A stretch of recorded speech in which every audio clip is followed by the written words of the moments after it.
Marilah acara ini bersama-sama kita buka dengan Penerapan pembatasan kegiatan masyarakat atau PPKM level 4 diberlakukan kembali di wilayah Sumsel khususnya Kota Palembang hingga tanggal 23 Agustus 2021 mendatang. Pemerintah dengan kepolisian dan TNI telah melakukan koordinasi terkait penerapan PPKM level 4 di Palembang saat ini. Kapolda Sumsel Irjen Pol Eko Indraheri mengatakan pihaknya akan menyesuaikan penerapan PPKM level 4 khususnya di Palembang.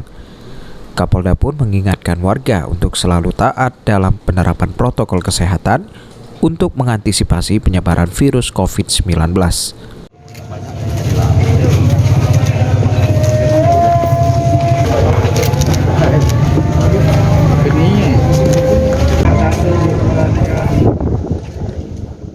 Kami akan menyesuaikan ANEP kemarin yang sudah kita lakukan, apa sih kelemahan-kelebihannya. Nah, kelemahannya kita terus dalami.